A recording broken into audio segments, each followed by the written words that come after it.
Am I the a-hole for telling my sister-in-law that her family can't stay at my beach house anymore even though they helped build it? I'm 31 and my husband is 38. We live about 3 hours away from my sister-in-law's family, her husband, 2 kids. A few years ago, my husband and I bought a really run-down property on the coast, a couple hours from where we live. I wanted to make a project of fixing it up. My husband liked the idea and was happy to support it, but it was mostly my project. I really put a lot of effort into fixing it as cheaply as possible, went over and stayed there for many nights, and literally did a lot of the construction. My husband came and helped about half the time. I sourced recycled wood and such, so almost all the materials are found in some way. Once it was partially finished, I thought I could enlist my sister-in-law's help, so I told her about this project and asked if she wanted to come stay over for a few days with her family and help finish up the work. She brought her kids and husband and slept out on the deck and did things like painting and building some furniture, etc.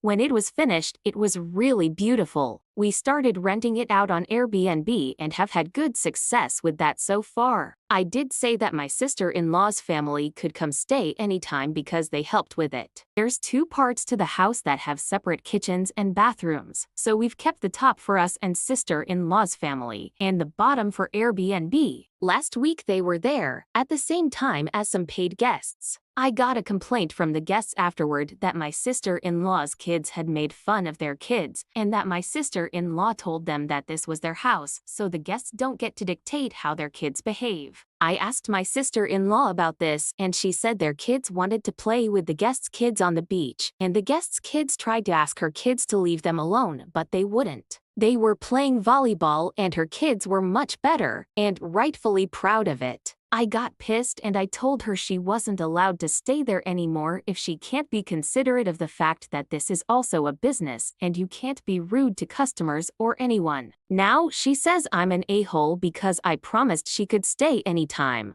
Am I the a-hole? Here are the top comments. This entitlement mentality breaks deals. Your sister-in-law behaved badly, and now your Airbnb could possibly get a bad review involving the house owner's kids interfering with their vacation. Who's going to want to stay in a place like that? Not the a-hole. Your sister-in-law took liberties that any normal person would know is a step too far. A few days labor doesn't equate to multiple family visits. Say you'll pay her an hourly labor rate for the time she spent helping, then take off the amount it would have cost her to stay there as a paying guest all the time she has so far, and then you'll call it quits? My guess is that she'd owe you on that basis anyway. Even in the running costs for the time she spent there with her family, it's probably adding up. She put your business or investment at risk. She's lost her privileges. And if it isn't clear, I'm saying no, you're not the a-hole.